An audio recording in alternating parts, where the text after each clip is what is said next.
Okay, guys, we left off, and Bill has just left Dr. Silkworth in the summer of 33, and he told him about the disease concept. He said, Bill, when you start thinking about drinking, what happens? He says, I drink every time because I can't get the thought out of my head. Silkworth says, we call that the obsession. He says, well, Bill, let me ask you this. When you start drinking, what happens? He says, I drink all I can hold every time. I drink until I get separated from alcohol. He said, well, we call that the allergy of the body. And so he said, you have an obsession of the mind coupled with an allergy of the body. Bill says, that's it. Self-knowledge. I got what it takes now. And we are in the next to the last paragraph on page 7. So in the progression of Bill's disease, he's tried the willpower, and he saw it lacking. And now Dr. Silkworth has told him what's wrong with him, so now he knows. So now he's full of self-knowledge. And self-confidence failed. He says, I'm Bill Wilson. I can do anything. And we saw how that failed. He pounded on the bar when he went into the cafe to use the telephone. So surely this was the answer, self-knowledge. But it was not, for that frightful day came again when I drank once more. And this was the summer of 1934. The curve of my declining moral and bodily health fell off like a ski jump. After a time, I returned to the hospital. This is his second hospitalization. This was the finish, the curtain, it seemed to me. My weary and despairing wife was informed it would all end with heart failure during delirium tremens, or I would develop a wet brain, perhaps within a year. And do you hear the self-pity here? It's one of our big character flaws. Wah. He's wah. Lois would soon have to give me over to the undertaker or the asylum. They did not need to tell me. I knew and almost welcomed the idea. It was a devastating blow to my pride. I, who had thought so well of myself and my abilities, of my capability of surmounting obstacles, was cornered at last. Now I was to be plunged into the dark, adjoining an endless procession of sots who had gone on before. I thought of poor Lois. There had been much happiness after all. What would I not give to make amends? But it was over now. No words can tell of the loneliness and despair I found in that bitter morass of self-pity. Quicksand stretched around me in all directions. I had met my match. I had been overwhelmed. Alcohol was my master. You know, I've read a lot of words, and I've heard a lot of fifth steps, and I've heard a lot of first steps. In my opinion, and this is my opinion, that's the finest example of a first step that you'll ever hear, right there. And December of 1987, my brother, who had found you some time before, came to me and he gave me this book that I carry to this day. When he gave it to me, there was a yellow paper clip on that page, and he had bracketed that passage. And that is Bill Wilson's first step. He didn't tell me to go to that page. He knew when I saw the paper clip that I would go to that page. And he knew that when I opened that book, I would understand. And it brought me to my knees. And I thought, my God, they've written a book about me. If you saw the movie My Name is Bill W., I'd like to share a little piece of that with you. The scene is a living room. Bill is just down from another drunk, and Lois comes home from work, sees him peering out a window. Hanging up her coat, she walks into the room and she asks, does it have anything to do with me? You're drinking, asked Lois. No, it's not you, it's me. Why? Why do you do it to yourself, she asks. He says, well, I've been standing here all afternoon asking myself the same question. I look out the window and I watch all the normal people walking by, and it's funny. I don't think I've ever felt really normal all my life. I mean, like other people. I feel different somehow, like I don't really measure up. Ever since I can remember, I've had this feeling deep down in my gut, scared. I see people laughing at ease with each other. and I'm on the outside looking in, afraid that I won't be accepted. And then overseas, I found that a few drinks, makes me feel comfortable like I always want to feel. Gives me courage to be with people, to do things, to dream. The money, the respect, the success, it was all good for a while. But it never seems enough. I always want doubles of everything to make me feel alive, worthwhile inside. But then it began to all slip away. I feel cheated, angry, so full of fear, so I drink more. And it makes me feel okay for a while. I convince myself it will all turn around tomorrow. Soon that I'll make it all up to you, but it only gets worse. I keep promising you, others, myself, that's it. And I think I mean it. But the guilt and the depression, I can't look in the mirror at you, especially at you. I've stopped believing in everything, people, God, myself. And I know it sounds insane, Lois, but in spite of all this, what I want right now more than anything else is another drink. Trembling, September the 17th, 1934, I stepped from the hospital a broken man. Now, fear sobered me a bit. Then came the insidious insanity of that first drink. Now, this is his third hospital visit. And on Armistice Day, November 11th, 1934, I was off again. And what happened? Everyone became resigned to the certainty that I would have to be shut up somewhere or would stumble along to a miserable end. How dark it is before the dawn. In reality, that was the beginning of my last debauch. I was soon to be catapulted into what I like to call the fourth dimension of existence. I was to know happiness, peace, and usefulness in a way of life that is incredibly more wonderful as time passes. We've looked around for the four dimensions of existence, and this is the one that we found that we felt fit this forum better than anything. The four dimensions is number one is physical, height, length, and width. The second dimension is time, past, present, and future. Third dimension is mental. It's thought, perception, and feeling. And the fourth dimension is spiritual, a conscious contact with God. Bill said he was catapulted into a fourth dimension. He was soon to be catapulted into a fourth dimension of existence to which he had never dreamed. Near the end of that bleak November, I sat drinking in my kitchen.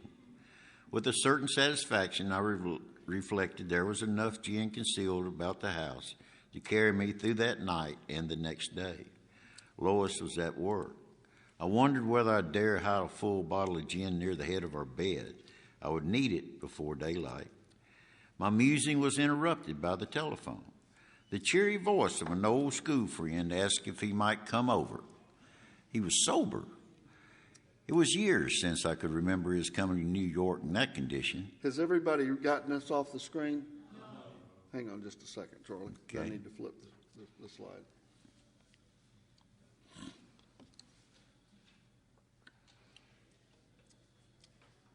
Again, guys, if there's any of this stuff that you don't get because we flipped it or whatever, you got our email addresses, I'll shoot it over to you. It probably won't be as pretty as your handwriting, but you'll get it. We up to speed? Everybody got it? One more.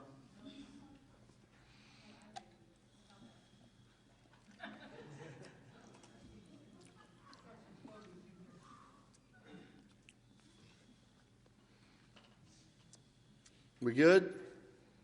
Nope. Yes? Rock and roll. Ebby was sober. It was years since I could remember his coming to New York in that condition, and I was amazed. Now, I got to remember, Bill and Ebby, they ran together. They went to school together. They drank together, and he didn't have to ask Ebby if he was alcoholic or had a problem. He knew it. I mean, Ebby was bad to drink liquor. He got into a lot more trouble than Bill did. And he, too, was a blue blood, as we discussed last night. He came from a family who's they made wheels for railroad cars, and they owned a large part of downtown Albany, New York. And his daddy was the mayor, and his brothers were senators, and you name it. I mean, blue bloods from the word go. But he was sober. And any time in this book that you see words like up at the top of page 9 where it says he was sober and it's in italics, when they printed this book, there was no money, and they bought the cheapest paper. They manufactured this thing the cheapest way they could, and there were no word programs and no publisher back then. They hand set each piece of zinc type in a wooden tray. And it was that they paid for one typeface, but when they got to a point like this and different areas of the book where they wanted to grab your attention, they paid the upcharge to change that typeface to italics or squiggly writing, as we like to call it. So whenever you run across squiggly writing, pay attention, because our authors found it necessary to pay a little extra to grab you, the reader, the potential alcoholic, to get your attention, okay? Rumor had it he had been committed for alcoholic insanity. I wondered how he had escaped. Of course, he would have dinner, and then I could drink openly with him. Now, unmindful of his welfare, I thought only of recapturing the spirit of the other days. There was that time we had chartered an airplane to complete a jag. Now, there's a little bit going on in this thing. I'd like to give you a little bit of a story about Ebby. It says, rumor had it he'd been committed for alcoholic insanity. Again, he was a blue blood, and he had become an eyesore and quite the town drunk in Albany, and his family came to him and said, Ebby, you know, you're really embarrassing us in society, and we'd appreciate it if you'd go up to the Berkshire Mountains. We've got an old place up there, and you just go hide out up there and get out of sight. Would you do that for us? Just you're an embarrassment to our family. He says, fine, I'll get out of here. So Ebby went up to the Berkshires, and he's hanging out up there, and got up there, and he looked at the old house, and it needed a coat of paint, so he hired a buddy of his to come and help him whitewash it. And when they got done, Ebby was sitting out in the yard having a cocktail, admiring his work, and these pigeons flew by and took a crap on his new paint job. It didn't set well with him. He went in the house and got a 10-gauge shotgun. That's basically a street howitzer. He brought it out there and started blowing these pigeons up, and it scared the hell out of the neighbors. Well, the sheriff came out and said, Ebby, we like having you up here, but you can't be firing that weapon out in the yard like this. You're scaring the neighbors to death. He said, fine. Well, some days later, he'd been out running, and he's in that old car that they had let him use, and he was on a bender, and he failed to stop at a stop sign or whatever, and it rolled right straight into the side of a woman's house, and it come to rest in her kitchen. Well, she's sitting there having a bowl of Wheaties, and Ebby kicks the door open, gets out and doffs his hat in her kitchen and says, morning, ma'am. Good morning for a cup of coffee. Well, the sheriff came and they locked his ass up. Well, he was in court, and he was behind in front of the Judge Collins Graves, and he was being tried and going to be put away for alcoholic insanity. Well, Roland Hazard, as we talked about last night, this deep-pocket white-collar industrialist showed up, and he had a great name in the Northeast, along with Shep Cornell and some other cats. Another guy named Sebra Graves, which was the judge's son.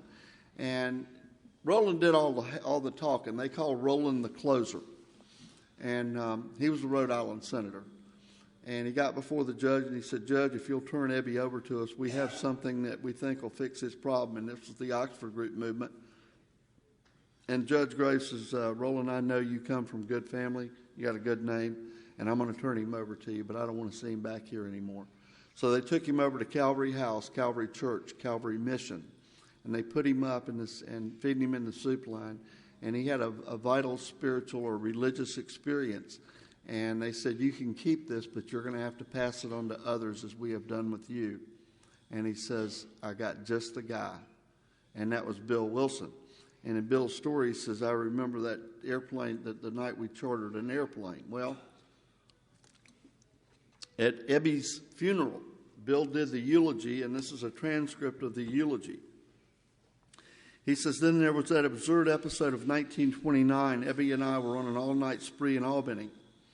Suddenly we remembered that a new airfield had been constructed in Vermont. This was in Manchester, that real high-end area of Vermont, just outside East Dorset, on a pasture near my old hometown. The opening day, this thing hadn't even opened yet now, opening day was close at hand. Then came the intoxicating thought, if only we could hire a plane, we'd beat the opening by several days. Why do you want to do that? Why Alcoholic thinking? Why not? Yeah. So, thus making aviation history ourselves. Forthwith, Ebby routed a pilot friend, a guy named Ted Burke, routed a pilot friend out of bed, called him in the middle of the night, and for a stiff price, we engaged him in a small craft. Then they went to Western Union, and we sent the town fathers a wire in the middle of the night announcing the time of our arrival. In mid-morning, we took to the air, greatly elated and very drunk. All three of them now, the pilot's drunk too. Somehow, our rather tipsy pilot set us down on the field. A large crowd, now remember they sent the wire, the telegram, a large crowd, including the village band and a welcoming committee, lustily cheered his feet. The pilot then deplaned, but nothing else happened. Nothing at all. The onlookers stood in puzzled silence. Where were Ebby and Bill? Then the horrible discovery was made. We were both slumped down, drunk, and passed out in the rear cockpit of the plane. Kind friends lifted us down and stood us upon the ground, whereupon we history makers fell flat on our faces. Ignominiously, we had to be carted away. The fiasco could not have been more appalling. We spent the next day shakily writing apologies. So that's the chartered airplane flight. When Ebby got sober through the Oxford group movement, Ebby and Lois were good friends, and Ebby always kind of had a thing for Lois. And when they were up there in the at the country club and stuff, Bill was a groundskeeper, and of course he was hitting on Lois. And but Ebby was over there at the tennis courts and everything, where all the rich and well-to-do. Ebby was part of them, so there's a little jealousy going on. And Lois actually kept in contact with Ebby some, or he tried to keep in contact with her. And Lois actually called Ebby and told him what kind of shape Bill was in. And when Ebby got sober through the Oxford movement, that was the prospect. He knew, yeah, Bill's the one. But Lois played a part in this, and Bill don't talk about it a whole lot.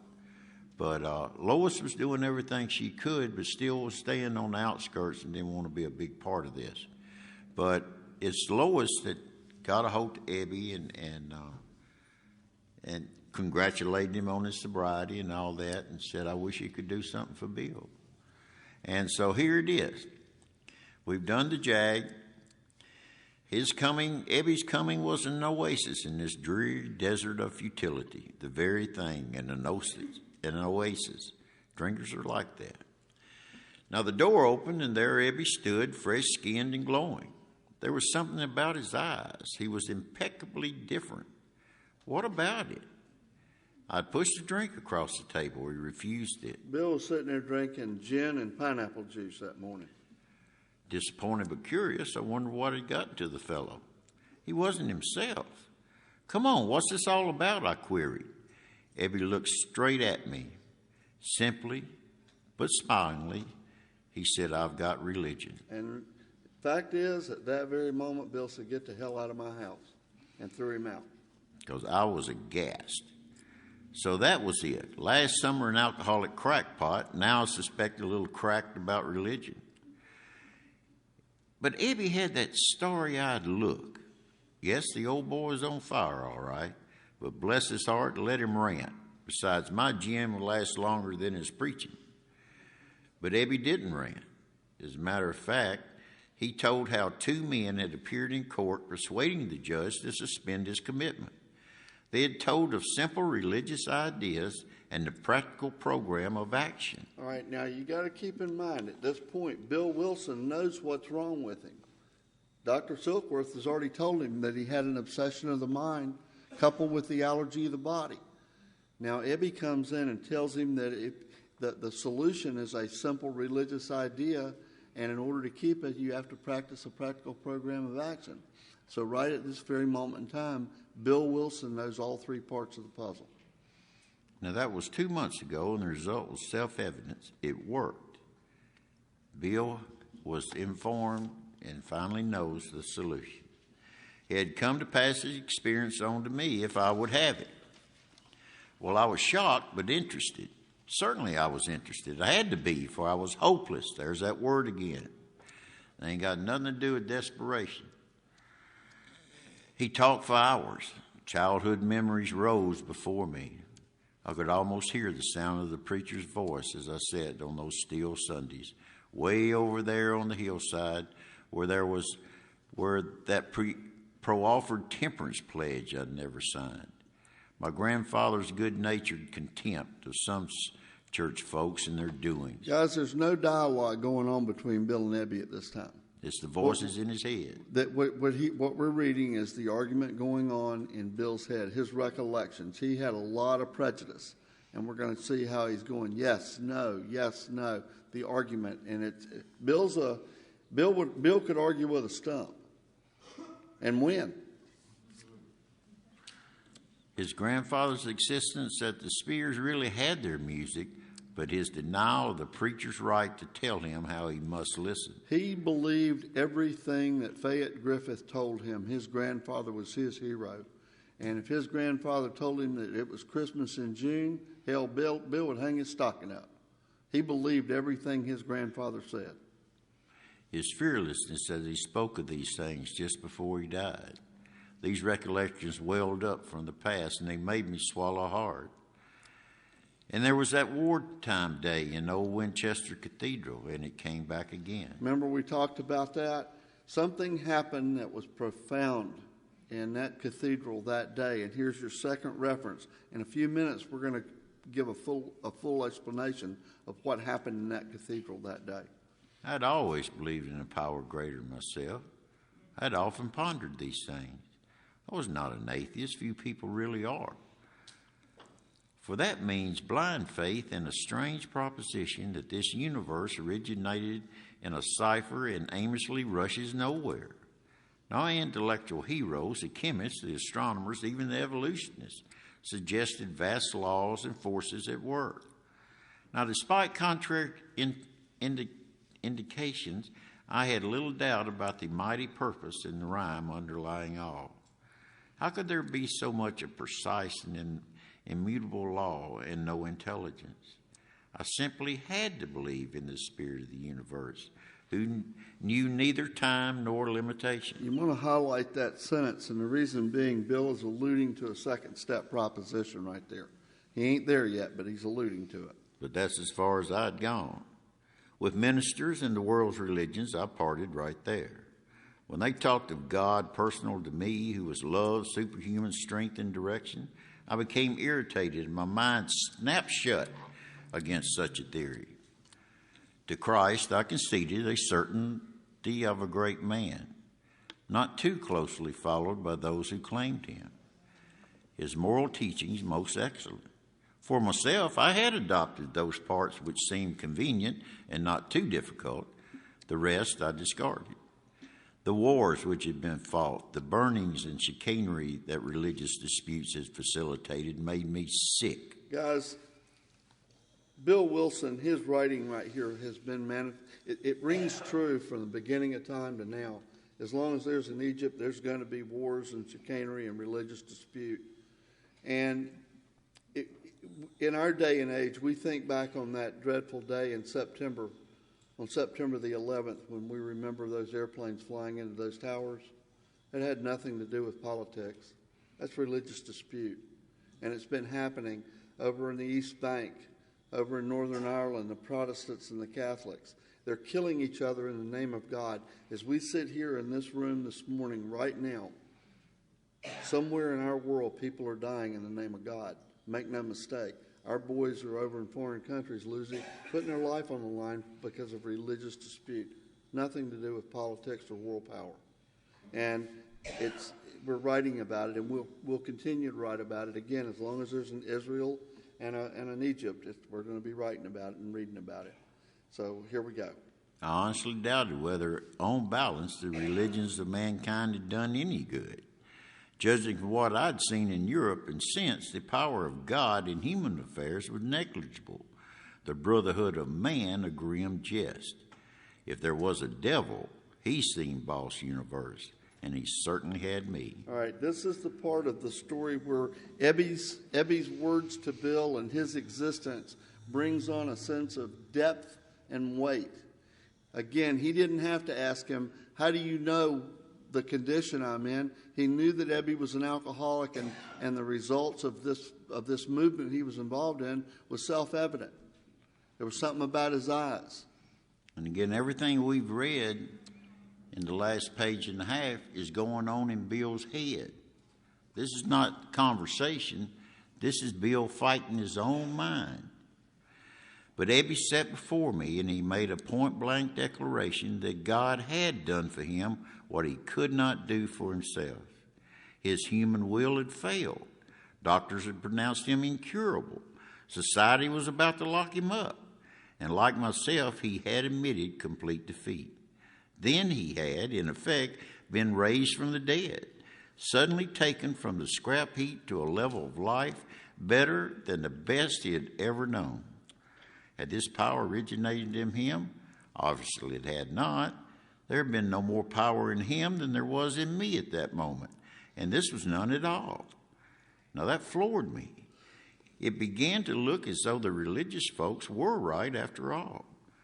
Here was something at work in a human heart which had done the impossible. My ideas about miracles were drastically revised right then. Now this is probably, and I'm guessing, the second visit by Ebby. Never mind the musty past. Here sat a miracle directly across the kitchen table. He shouted great tidings. I saw that Ebby was much more than inwardly reorganized. He was on a different footing.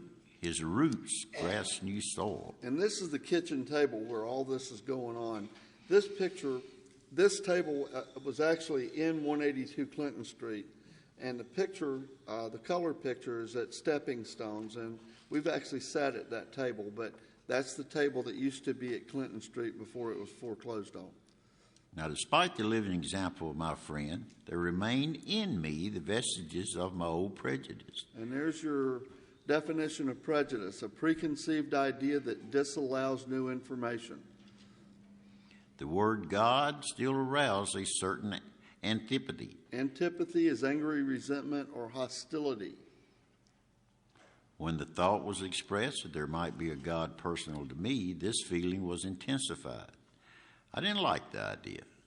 I could go for such conceptions as creative intelligence. I got to be different. I'm Bill Wilson. Universal mind or spirit of nature. But I resisted the thought of a czar of the heavens, however loving his sway might be. I have since talked with scores of men who felt the same way. Then Ebby suggested what then seemed to be a novel idea. He said, why don't you choose your own conception of God? Boy, I tell you, Ebby was wore down at that point, and those words rolled off his tongue, and it's like you can't argue with that. And Bill goes, what?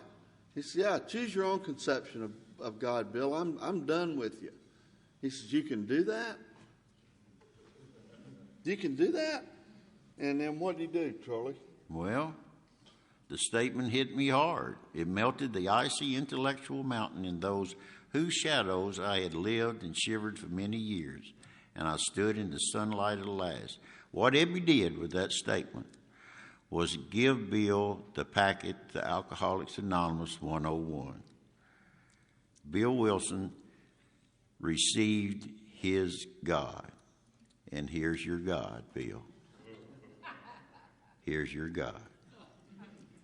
AA 101. Now, if you want to have him grow a beard and have long hair and wear sandals, you go for it, Bubba. If you want to shave his head and have a beer belly and sit him in the lotus position, you go right at it, Bill. That's your deal. The deal is there is a God, and it's not you, Hoss. And I ain't here to argue the point with you. Ebby gave Bill his God. It melted the icy intellectual mountain in whose shadow I had lived and shivered many years. I stood in the sunlight at last. Ebby helped Bill step into the fourth dimension. And when we talk about the fourth dimension in Alcoholics Anonymous, we talk about standing in our own footprints. The fourth dimension is now. It's now, Bill. This is where you find God. Right now, Hoss.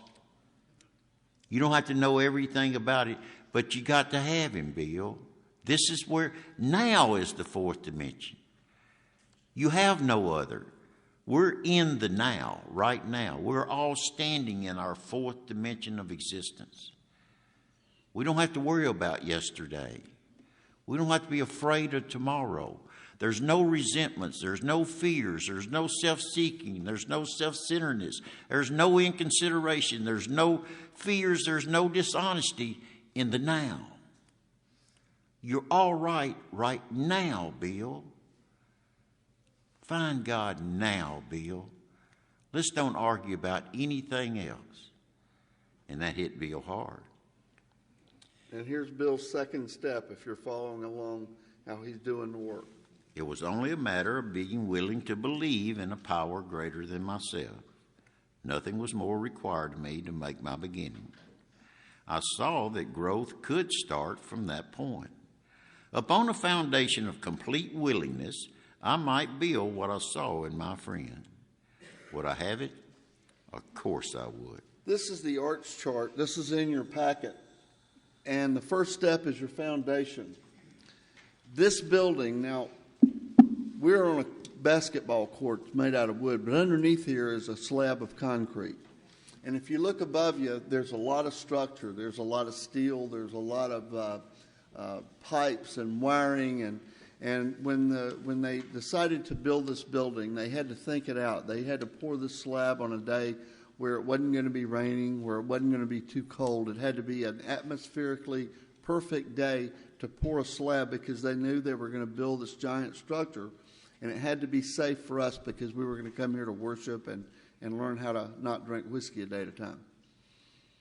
So this foundation is the step that we have to do perfect.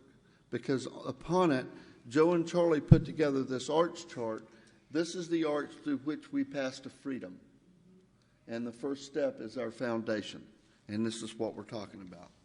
Thus, I was convinced that God is concerned with us humans when we want him enough. At long last, I saw, I felt, I believed. That is a complete experience. He saw, he felt, and he believed. That's a complete experience right there. And what that is no sham, no scam, no pretense. I know now. I know just that I'm okay. I'm going to be okay. So the scales and pride and prejudice fell from my eyes and a new world came into view. The real significance of my experience in the cathedral burst upon me. For a brief moment, I had needed and wanted God. There had been a humbling willingness to have him with me, and he came. This is the third time Bill has made reference to this thing that happened to him and on that wartime day in Winchester Cathedral. Let's just think about it a moment. The war is going on in France. Bill is in England. But in Bill's mind, between his ears, He could hear the gunfire in his mind. He could build up the possibilities of death and destruction that lie ahead of them. But this epidemic kept them in England. He was running a Marine battalion, and they haven't crossed over to the front lines. And he was a scared man, fear. And he wandered into this cathedral looking for solace. He was looking for a power greater than himself. He wasn't going there to look at the architecture. He said, for a brief moment, I had needed and wanted God. And on page 60 of Pass It On, it says, an epidemic kept Bill and his regiment detained at a camp near Winchester, depressed, lonely, and apprehensive about what lay ahead. Bill went to visit Winchester Cathedral, and inside the great cathedral, the atmosphere impressed itself so deeply upon him that he was taken by a sort of ecstasy, moved and stirred by a tremendous sense of presence. I've been in many cathedrals since and have never experienced anything like it, he said. For a brief moment, I had needed and wanted God. There had been a humble willingness to have him with me, and God showed up. In that moment, Bill knew that everything was all right as it should be. It was a sudden and profound spiritual experience. It was way more than a feeling. And then what happened? But soon the sense of his presence had been blotted out by the worldly clamors. Wall Street, alcoholism. Most of those within myself. There you go. The voices just got bigger and bigger. And so it had been ever since. How blind I'd been. At the hospital, Bill's fourth and final trip to Towns Hospital, December 11th, 1934. 39 years old. I was separated from alcohol for the last time. Now, treatment seemed wise, for I showed signs of delirium tremens. There, I humbly offered. Larry's going to, when I read these, Larry's going to go through some steps of recovery with Ebby sitting beside Bill's bed. Bill is still shaking and baking. Guys, again, we talk about the pace with which we do the work. This is how Bill Wilson did it. He took step one over in that bitter morass of self-pity. And then on middle of page 12, he took step two. There, right here, you're going to need your pen. Here's Bill's third step. There, I humbly offered myself to God, as I then understood him to do with me as he would. I placed myself unreservedly under his care and direction. I admitted for the first time that of myself I was nothing, that without him I was lost. Kind of a glimpse back to step two. I ruthlessly faced my sins and became willing to have my newfound friend, capital letter, take them away, root and branch. All right, so what he just did is he just took step 4 and he alluded to step 6. Now, Ebby's writing these things down for him. I had not had a drink since. Step 7. My schoolmate, Ebby, visited me, and I fully acquainted him with my problems and deficiencies. Step 5. We made a list of people I had heard or toward whom I had resentments. Step 8. I expressed my entire willingness to approach these individuals, admitting my wrong. Never was I to be critical of them. I was to write all such matters to the utmost of my ability. Step 9. Now, what he's about to read, step 10 and 11 are kind of integrated here. But see if you can pick it out in this paragraph. I was to test my thinking by the new God consciousness within. Common sense would thus become uncommon sense. I was to sit quietly when in doubt, asking only for directions and strength to meet my problems, as he would have me. Never was I to pray for myself, except as my request bore on my usefulness to others. Then only might I expect to receive, but that would be in great measure. All right, he's going to break down the 12th step, and the 12th step is a three-component step. Having had a spiritual awakening as the result of these steps, period. We tried to carry this message to alcoholics, period, and to practice these principles in all our affairs. So what Bill's about to go into is the first part of the 12th step, the spiritual awakening. But see, their frame of mind right now is through the 6 tenets of the Oxford group. There's no such thing as Alcoholics Anonymous. There are no 12 steps. But Bill is showing us how his spiritual awakening, how his coming to know his God has changed his life. And Ebby's helping him by explaining to him what happened to him and trying to follow the 6 tenets of the Oxford group. Ebby promised when these things were done, I would enter upon a new relationship with my Creator. Having had a spiritual experience as the result of these steps. That I would have the elements of a way of living which answered all my problems. Is that what your book says? It say all or many? All? Sweet. Belief in the power of God, plus enough willingness, honesty, and humility to establish and maintain a new order of things were the essential requirements. Simple, but not easy. A price had to be paid. It meant destruction of self-centeredness. I must turn in all things to the Father of light who resides over us all. Bill Wilson did not get religion on these last 2 pages. Ebby showed him the difference between religions and spirituality. There's no dogma in these pages. There's no penance to pay as through a church. This is all here. God found Bill Wilson where we find, or Bill Wilson found God where we find God, in here. Ebby just helped him along. December 14th, 1934. These are revolutionary and drastic proposals, but the moment I fully accepted them, the effect was electric. He's alluding to the spiritual experience that he had. There was a sense of victory, over by which a peace and serenity as I've never known. There was utter confidence. I felt lifted up as though the great clean wind of a mountaintop blew through and through. Now God comes to most men gradually, but his impact on me was sudden and profound. Bill recounted that he was sitting in Towns Hospital in the middle of the night, and he asked for God's help, and he said the room filled with light. And right here he said he felt like the great clean wind of a mountaintop blew through and through. He plagiarizes that statement just a little bit because all of his life, at family gatherings, Christmas and Thanksgiving and that, his family, his mother and his people would tell the story of his grandfather, Gilman. He was bad to drink whiskey. He was alcoholic. And one morning he went up to the top of Mount Aeolus, which is a mountain just out on the outskirts of East Dorset. And he went up to that mountaintop and he begged God to relieve his drink problem.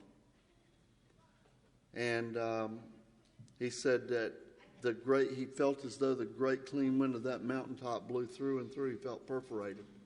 He came down off the mountain and walked right down the middle of Main Street to the town church, burst through the doors, walked straight down the middle of the aisle up to the pulpit where the preacher was giving the Sunday sermon, and pushed the preacher out of the way. He says, "I'm sorry, preacher. I got something I got to say." And he testify, baby. He got up to the podium and testified that story of this great, sudden and profound spiritual experience that happened on that mountaintop. And the same thing happened to Bill Wilson. Bill, and this is my opinion, okay? This isn't in the book, but my opinion is through that story, through that legacy of grandfather, Bill believed it to be a true story, and it too could happen for him. So whatever happened, did the room really fill up with light? None of my business. All I care about is that it happened for Bill. And as a byproduct of that, I sit here sober and free this morning. Make sense? It doesn't matter what happened in that room.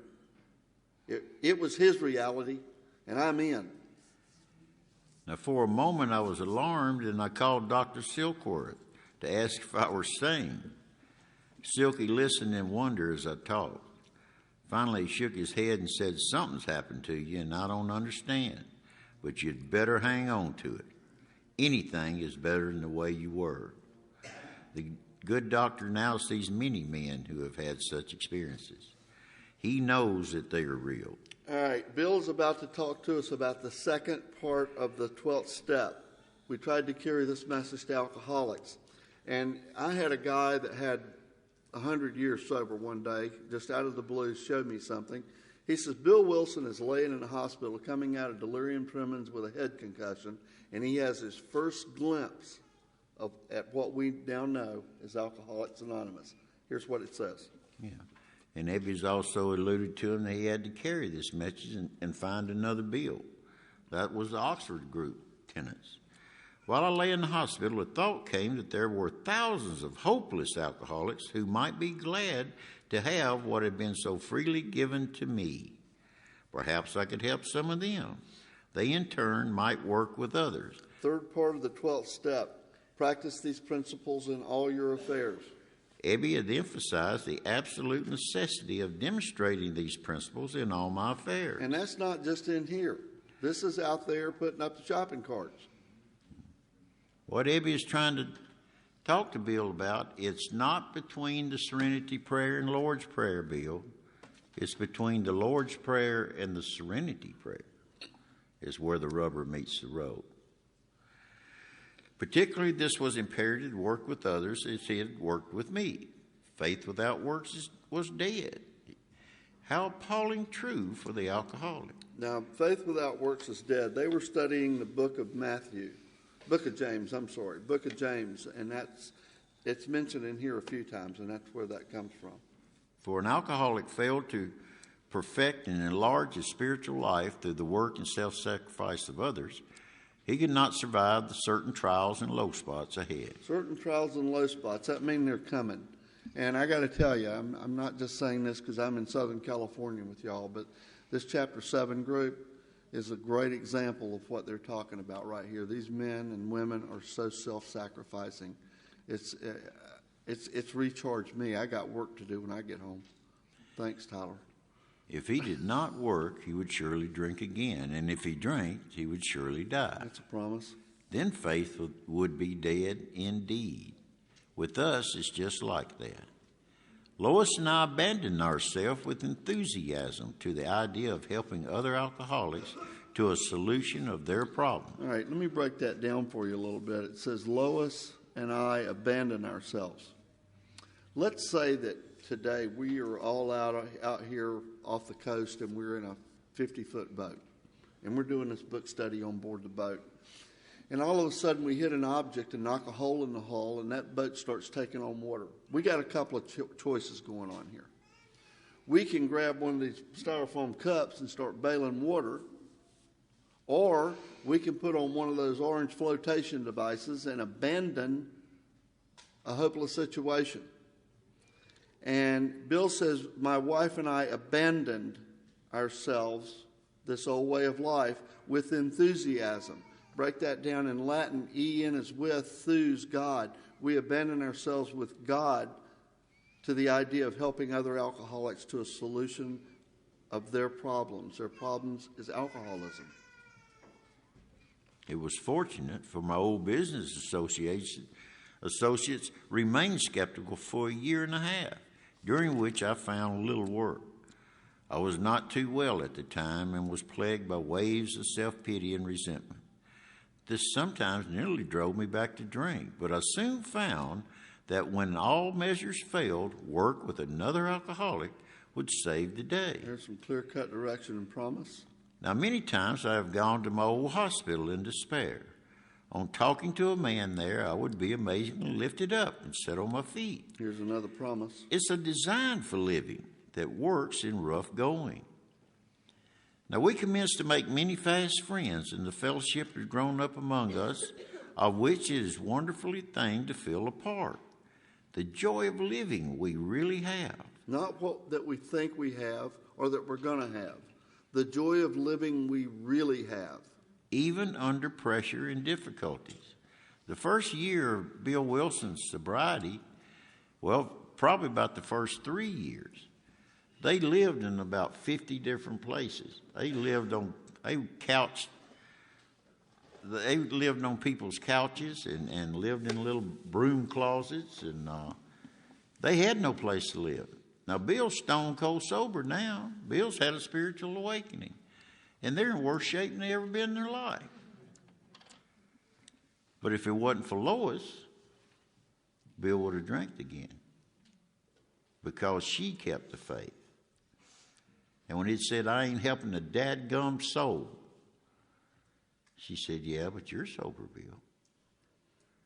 It takes people like that in an alcoholic's life that keeps us grounded. Maybe it's your sponsor. Maybe it is your wife. You're lucky enough to have a wife. Maybe sometimes it's that little dog looking up at you that's loving you when nobody else will. You know, we all got to have somebody. And it comes to different people in different ways. The rest of this page is all promises. I have seen hundreds of families set their feet in the path that really goes somewhere. Have seen the most impossible domestic situations righted. Feuds and bitterness of all sorts wiped out. Y'all hear these promises? I have seen men come out of asylums and resume a vital place in the lives of their families and communities. Business and professional men have regained their standing. Promise. There is scarcely any form of trouble or misery which has not been overcome among us. Now, it's like this. I sponsor some guys back home, and they're married. Some of them have got children. Some of them have got ex-wives that they're not in good standing with. And if they call me up and they've got kid problems, ex-wife problems, or marriage problems, I'm not the guy. Because I don't have a wife. I don't have an ex-wife that gives me grief. I don't have any kids. So I don't have that experience.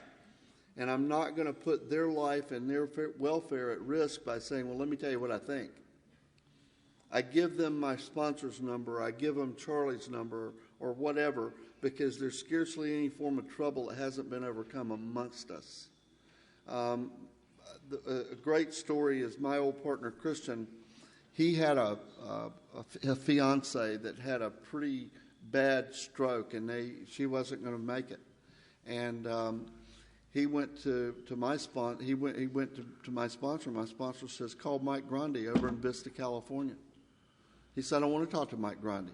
I don't know any Mike Grundy. He's 2,000 miles away." He said, "Call him." He called Mike Grundy, and Mike Grundy had that experience, and he walked him through the other side of it. There's scarcely any form of trouble that hasn't been overcome amongst us. I am not going to play with someone's life by telling you what I think about an experience if I don't have it. It's ludicrous. This is life or death that we're messing with here. Yeah. My sponsor and his wife have been married 29 years. The guys that I work with, I'll tell you about how it is to be a single dad. I can tell you how to live through the most horrendous experience a human being can live through. The loss of your child. I had that experience. I know what this devastating disease can do. I know that you can get divorced in sobriety and still stay sober and not harbor resentments. I know those kind of things. But I don't know how to stay married. I mean, I don't know, my picker's broke or something, you know. I got all the good intentions, you know. But my sponsor and his wife know how to stay married in sobriety. So that's where I send them, you know. I can tell you what it's like to be on the road 200 days a year and stay sober.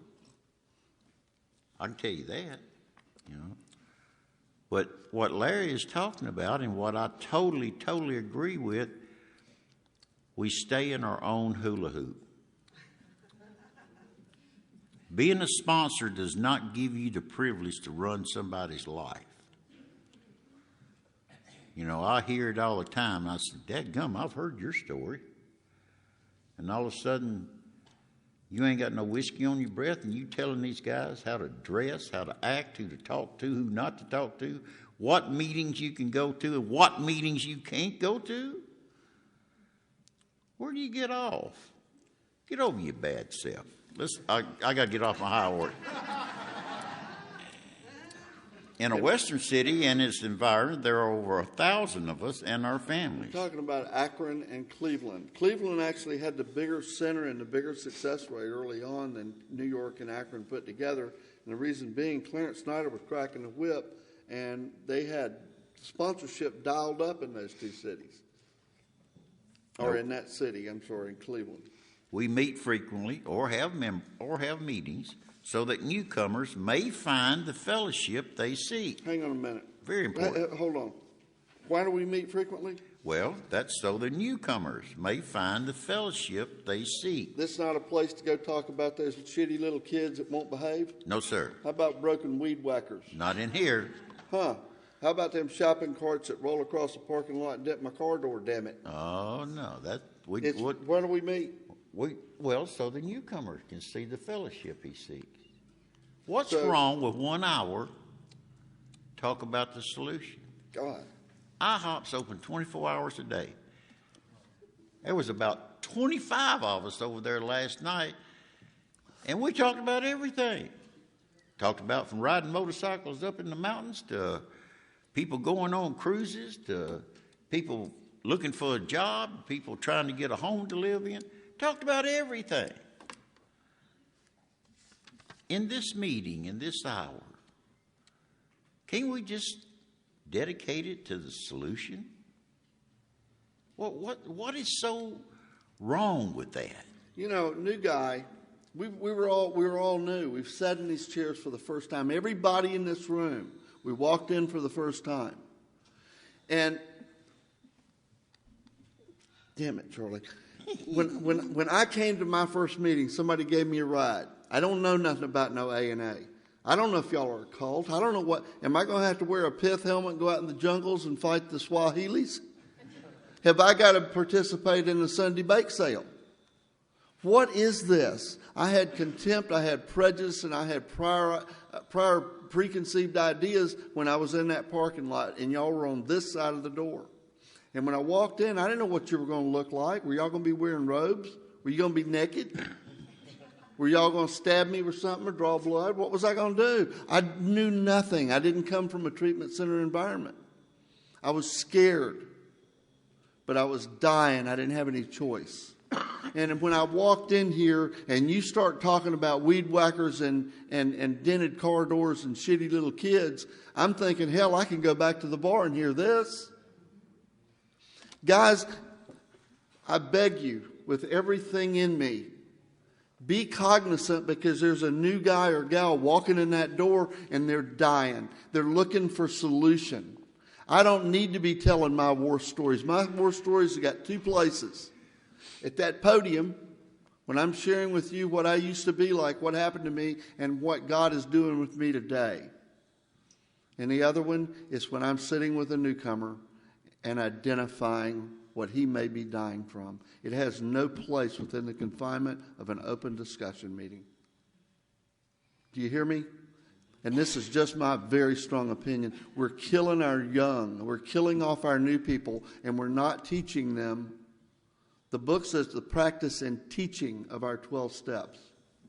We've got to teach these people how we stayed sober through our experience. That's why these book studies are so vital. I love getting up with them old timers. When Sam Sherman, I keep putting you under the spotlight, dog, but when you picked up 37 years and I found out you rode Harleys, I'm going to call you Daddy. I mean, that's my boy, because he's got experiences, and every time we would stop on this incredible ride in Southern California, he was telling us his experiences. He's been on this path all these years. AA has changed. And it's constantly changing. There's no more shut up and get in the car. There's no more, you keep your mouth shut. You got nothing that we need to hear. Listen to the old timers. Find out what the truth is. That's all been pushed to the side. So if you get an old timer, somebody that's got some years behind them, listen to them. I'm not going to tell you they're all on point, because some of them are crazier than a damn bed bug. But the majority of them, if they've stacked up some years, they got something going on. They ain't drinking whiskey and shooting dope no more. Now, at these informal gatherings, one might see from 50 to 200 persons. We're growing in number and power. An alcoholic in his cups is an unloving creature. And he ain't got to be drunk, I guarantee you. Let my alcoholism rear its head, and I can be very unpleasant to be around and dead cold sober. Our struggles with them are very strenuous, comic, and tragic. One poor chap named Bill committed suicide in my home. He could not or would not see our way of life. As Charlie said, his name was Bill. He was living in New York with Bill and Lois. He was an alcoholic, but he also had a gambling addiction. And when Bill and Lois were out on the road, speaking and doing the things that they did, he would steal their clothes, their money, and their valuables and hawk them and go turn them into what he had to have to support his disease. And the guilt, the shame, and the insanity overtook him, and they came home and found him with his head in the oven and the gas turned on. There is, however, a vast amount of fun about it all. I suppose some would be shocked at our seemingly worldliness and levity. But just underneath, there is a deadly earnest. Faith has to work 24 hours a day in and through us, or we perish. Promise. Now, most of us feel we need to look no further for utopia. We have it with us right here and now. Now, each day, every simple talk in our kitchen multiplies itself in a widening circle of peace on earth and goodwill to men. Bill Wilson died January the 24th of 1971.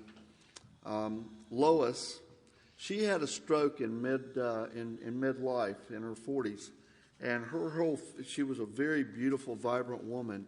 And when she had that stroke, she aged rapidly. But she went on to live to the age of 97. She died September the 5th of 1988. And this is Bill's obituary from the Miami Herald. And this is his very unassuming headstone up in East Dorset.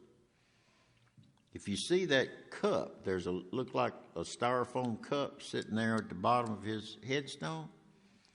Well, people come up there in eulogy and put their chips of sobriety in there. And I got a guy that I sponsored. He got married, and his wife was she was from upstate New York, and so they had the wedding up there. And as a surprise to all the guests that came up there, I had the honor to be Scott's best man. We went to East Dorset. We went to the Wilson house and spent the night, and then went over to the grave site the next morning.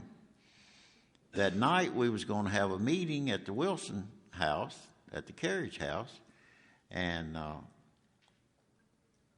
so the group, the East Dorset group, was a meeting that night, but the curator of the Wilson house gave us permission to have our meeting because I wanted to present Scott with his 10-year medallion.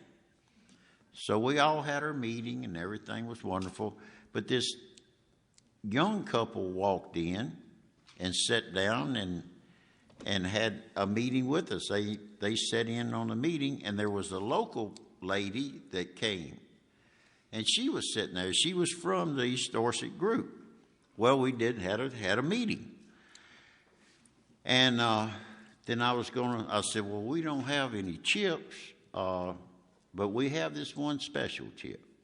And I presented to Scott, and it was all well and good. And this guy that came in and sat down, he said, well, this is my 1-year anniversary. And everybody, well, that's just wonderful. We'll just hug you to death because we don't have a chip, And this lady from East Dorset said, oh, no, we got a chip. We got a chip. I just went up to the plot, to Bill Wilson's grave, and emptied the cup. Well, we didn't know what the cup was. And she said, there's a 1-year chip in here. And she gave that chip to this guy. And we're thinking, well, people put that up there in reverence, man. She said, oh, no. We pass these on. This is what it's for. So you go up there, and what you do, if you happen to have your old chip or something like that, you leave it there in reverence and know that somebody else will get it, you know. And it's really, really cool. Another lady went up there. She had her 24-year chip. She had just celebrated 25 years.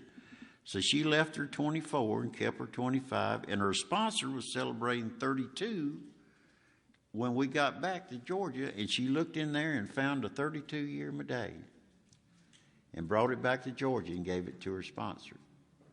It's just how God works in this deal, folks. It's just how it works. And that don't mean nothing to a single soul unless you sat there and saw it happen. And that old boy that got that 1-year medallion, come to find out, he's going to SCAD there in Savannah, Georgia. He came back to Georgia and started the Sunrise Solution, a 7 o'clock meeting there in Georgia. And he tells that story he tells that tale in his story. So it all comes full circle. You guys got any questions on our co-founder, Dr. Wilson? We good? Let's take 10 and we'll come back and get into There Is a Solution.